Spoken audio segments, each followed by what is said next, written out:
మనకైతే sir relatively మరి మనకి diabetes capital in the world అంటారు. డయాబెటీస్ కి సంబంధించిన కంటి వ్యాధులు చాలా మీరు చూసుంటారు కదా సార్. అంతే కదా, కంప్లీట్ గా పోతుందా సార్ కంటి చూపు? Total blindness. వచ్చేసి diabetes it's a very ill understood disease అమ్మా. దాన్ని సరిగ్గా మనం అర్థం చేసుకోవట్లా. మనం అంటే అటు డాక్టర్లు ఇటు పేషెంట్స్ అయితే ఇక వర్స్ట్, దాన్ని అస్సలు అర్థం చేసుకోరు. డాక్టర్స్ నేను ఎందుకు అంటున్నానంటే, సమ్ టైమ్స్ కొంతమంది నాన్ మెడికల్ పీపుల్ వచ్చి వాళ్ళకేదో కొంత న్యూట్రిషనల్ ఎక్స్పీరియన్స్ ఉండి కొబ్బరి నూనె తాగమనో, లేకపోతే ఈ రకమైన ఫుడ్ తినండి, ఈ రకమైన ఫుడ్ తినొద్దనో, వాళ్ళు తోచిందేదో మీలాంటి వాళ్ళు టీవీలో ఇంటర్వ్యూ చేస్తే చెప్తారు. అది డాక్టర్స్ కొంతమంది దాన్ని బ్యాడ్ గా తీసుకుంటారు. ఇప్పుడు ఎవరూ చెప్పనప్పుడు తను చెప్తున్నాడు కదా, నష్టం ఏంటి? హామ్ చేయనంత కాలం ఏ మాట చెప్పినా కూడా అది మంచి మాటే, అంతే కదా. అవును. Let them talk, but you also join. You contradict in front of a camera. మనం అతన్ని దూషించే కన్నా కూడా అవును, లేటెస్ట్ ఇప్పుడు మన దేశంలోనమ్మా ఈ రోజున ఎలోపతి మెడిసిన్ కాకుండా హోమియోపతి ఉంది, ఆయుర్వేదిక్ ఉంది, యునానీ మెడిసిన్ ఉంది. ఇవి 4 కాక ఇంకా చాలా మూలికలు ఇచ్చేవాళ్ళు ఉంటారు, కోయేవాళ్ళు మన ట్రైబల్స్లో వాళ్ళ ఉన్ని. లేదా ఇవన్నిటికన్నా ముఖ్యం మన అమ్మ ఇచ్చే చిన్న చిన్న చిట్కా మందులు అంటారు. అవును అవును అవును. మరి అవన్నీ తినే కదా మనం ఇక్కడికి వచ్చాము. మా అమ్మ చంపేసేది ఎవ్రీ ఇయర్, ఆముదం పోసేది పోసారు సార్ మీకు చిన్నప్పుడు. పోయొచ్చా సార్? కళ్ళల్లో కాదమ్మా, తాగడానికి కళ్ళల్లో కూడా కొంత వేస్తారు కదా, కొంత వేస్తారు. ఓకే, నమ్మకము, ఎవరో చెప్తారు, చెప్తే చేస్తుంటారు, కానీ హాని లేదు. హాని ఉంటే కళ్ళు పోయేగా. సో నేనేమంటానంటే, let us have an open mind. ఒకళ్ళనొకళ్ళని దూషించుకునే కన్నా కూడా ఒకళ్ళం మన దగ్గర ఏముంది, నా దగ్గర ఏముంది, నీ దగ్గర ఏముంది, దీనివల్ల మనకి ప్రజలకి ఏమన్నా ఉపయోగం ఉందా, ఆ రకమైన స్పిరిట్ వస్తే బాగుంటుంది. డయాబెటీస్ మిస్అండర్స్టూడ్ అని ఎందుకంటారు సార్? అంటే మిస్అండర్స్టూడ్ ఎందుకంటేనమ్మా, ప్రతి ఒక్కడు నంబర్ ఎక్కువైతే ఎక్కువ ఇన్సులిన్ తీసుకోవడం, లేదా ఎక్కువ టాబ్లెట్స్ మింగటం, నంబర్ తగ్గితే ఇన్సులిన్ తగ్గించుకోవటం, ఇదొక ఇదైపోయింది. Everybody forgets the fact that diet and exercise are more important. First of all అసలు డయాబెటీస్ ఏంటి, అసలు ఎందుకు వచ్చిందో ఎవరికి అర్థం కాదు, నాకు తెలియదు. Okay, I'm blatantly accepting. What is it? ఇన్ని వేల పేపర్లు పబ్లిష్ చేశారు. క్యాన్సర్కి కాజ్ తెలియదు అంటారు కదా, please tell me the cause of diabetes. నువ్వు ఎక్కువ తింటున్నావు అంటారు. నాకన్నా 100 రెట్లు డుంబుగా ఉంటాడు, ఆడు బాగానే ఉంటాడు, నేను బక్కగా ఉంటాను, నాకు షుగర్ ఉంటుంది. How do you explain that?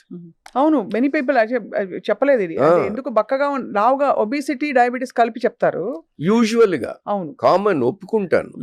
మా డాక్టర్లు రాంగ్ అని నేను చెప్పను, వాళ్ళు రైటే majority of the times. But how do you explain when an obese person doesn't have diabetes and thin person has diabetes and 10% has diabetes?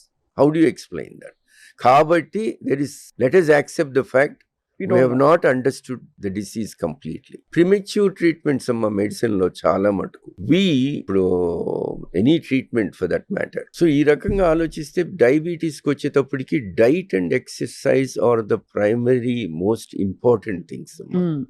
అది లేకుండా కంట్రోల్ అనేది మటుకు కంట్రోల్ కాదు. సో ఒకసారి డయాబెటీస్ వల్ల కంటి చూపు పూర్తిగా మందగించి కోల్పోతే అది రెస్టోర్ చేయలేము కదా సార్? చేయలేము. డయాబెటీస్ వల్ల 3 నష్టాలమ్మా. ఫస్ట్, ఎర్లీగా శుక్లాలు వస్తాయి, చూపు తగ్గిపోతుంది. టైంకి చేసుకోకపోతే వెనకాల నరం దెబ్బతింటుంది, మధ్యలో ప్రెషర్ పెరుగుతుంది. అంటే డయాబెటీస్ ఉన్నోడికి ఎర్లీగా శుక్లాలు వస్తాయి, గ్లకోమా రావచ్చు, అంటే కంటిలో ప్రెషర్ పెరిగి నరం మీద ఒత్తిడి వచ్చి టోటల్ బ్లైండ్ అయిపోవటం. మూడోది, వెనకాల నరం దెబ్బతింటాం. ఆ నరం 2 రకాలుగా దెబ్బతింటుంది. డైరెక్ట్ గా డయాబెటీస్ వల్ల, ఇండైరెక్ట్ గా బ్లడ్ వెజల్స్ దెబ్బతిని, ఏ బ్లడ్ వెజల్స్ అయితే నరానికి బ్లడ్ సప్లై చేయాలో అవి బ్లాక్ అయిపోతాయి. సడన్ గా 2 కళ్ళు బ్లైండ్ అయిపోతారు. ఇవన్నీ ప్రివెంటబుల్ ఇష్యూస్. అవును కదా సార్, ప్రివెంటబుల్. అండ్ బహుశా I don't know what stage మీ దగ్గరకు వస్తారు ఎక్కువ మంది, అంటే ఆల్మోస్ట్ ఇంకా చాలా మంది లేట్ గా, తర్వాత చాలా మంది లేట్ గా. I have seen only 10-15% disciplined diabetic patients. Rest of them are all indisciplined.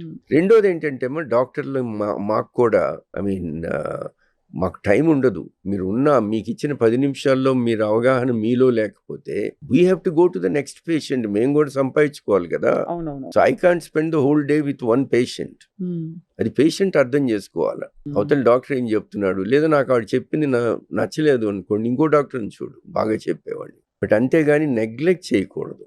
So is glaucoma. So ఇట్లాగా కొన్ని నిశ్శబ్ద వ్యాధులు ఉన్నాయి కాబట్టి. అండ్ క్యాటరాక్ట్ అయితే ఇంకా చాలా కామన్. అంటే ఇదైతే డీజనరేటివ్ డిసీజెస్ లో ఒక treatable condition. Treatable. That's it. That comes under treatable blindness in India, which is maximum. ఇంతమంది డాక్టర్లు ఉన్నారు ఇండియాలో, కంటి డాక్టర్లు, గవర్నమెంట్ హాస్పిటల్స్ ఇంత చేస్తున్నారు. ఒక్క విలేజ్ లో క్యాంప్ పెడితే 200 క్యాటరాక్ట్స్ వస్తాయి. అంటే సరిపోవట్లా. కరెక్ట్. అవును. అంత అసలు క్యాటరాక్ట్ రాకుండా ఆపలేమా సార్? కొంతమంది రాదమ్మా అసలు. అంటే ఒక 1 or 2%. జెనెటిక్సా లేకపోతే డయటా? ఏజ్ డయాబెటీస్ ఉంటే ఎర్లీగా వస్తుంది. మీరు అన్నట్లు జెనెటిక్స్ కుటుంబ పరంగా వస్తే కూడా ఎర్లీగా రావచ్చు.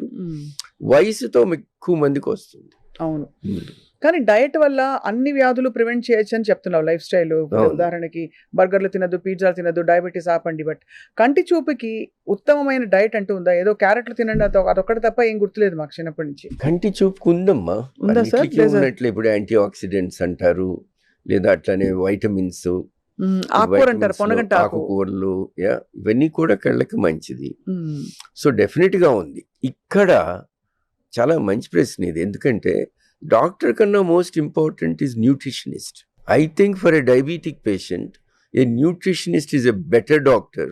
నేనేమో as a diabetologist I want to cure my patient, control the blood sugar. అంతేగాని న్యూట్రిషన్ చెప్పే టైం నా దగ్గర ఉండదు. కానీ ప్రతి డయాబెటాలజిస్ట్ దగ్గర ఒక న్యూట్రిషనిస్ట్ ఉంటారు. కాబట్టి న్యూట్రిషనిస్ట్ చెప్పేది కూడా పేషెంట్ అంత ఈజీ. ఇప్పుడు ఇది ఎట్లా ఉంటుందంటేనమ్మా, ఇప్పుడు నేను చెప్పే విషయాలు నా బదులు చిరంజీవి గారు చెప్తే ప్రపంచంలో అందరి తలకి ఎక్కుతుంది. ఒక దోశ వేశారు సార్ ఆయన ఆయిల్ లేకుండా.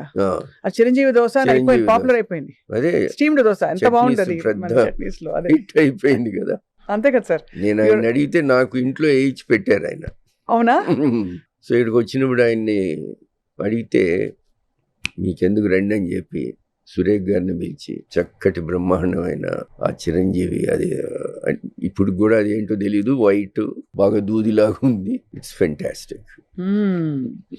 సార్ అఫ్ కోర్స్ చాలా మంది స్టార్స్ కి మీరు ఆపరేట్ చేశారు. అవును, అదృష్టం అది. వాళ్ళ అదృష్టం కూడా కదా సార్? లేదమ్మా, మీ చేతుల్లో కళ్ళని అప్పగిస్తాం ఎవరికి?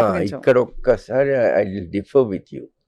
మన దేశంలో నేను ఇంగ్లాండ్ లో 20 ఏళ్ళు ప్రాక్టీస్ చేశాను కదా.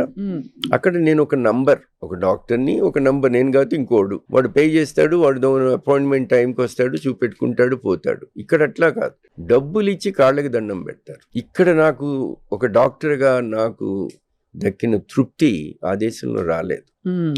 మన కల్చరు, మన సంస్కృతి అన్బిలీవబుల్.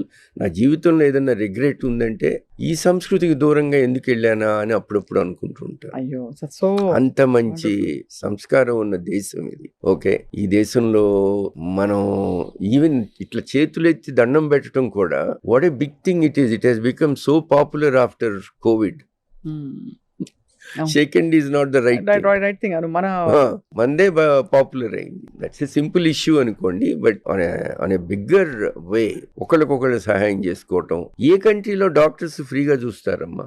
అసలు ఎంత కోపిస్టి డాక్టర్ అయినా కూడా వాడిని కొద్దిగా బతిలాడితే ఫ్రీగా చూస్తాడు. ఇప్పుడు నేను పేషెంట్, నా రూమ్ లోకి ఒక పేషెంట్ అట్లా డోర్ తీసుకుని నడిచి వస్తుంటే నేనేమనుకుంటానో తెలుసమ్మా, వెంకటేశ్వర స్వామి పేషెంట్ రూపంలో వచ్చి నన్ను సహాయం అడుగుతున్నాడు అనుకుంటా. అబ్బా, ఆయనే నన్ను క్రియేట్ చేశాడు. ఆ క్రియేట్ చేసిన దగ్గరికే ఆయన వచ్చి నన్ను, అంటే నేను I treat my patient as God. ఆ అల్లానో, ఆ జీసస్, ఆ గౌతమ్ బుద్ధుడో, ఆ గురునానకో ఎవరన్నా కావచ్చు, పేషెంట్ మటుకు దేవుడు. ఆ ఆలోచన నీలో లేకపోతే నువ్వు మంచి డాక్టర్ కాలేవు అనేది నాకు నేను పెట్టుకున్న కొన్ని ఐడియాలజీస్.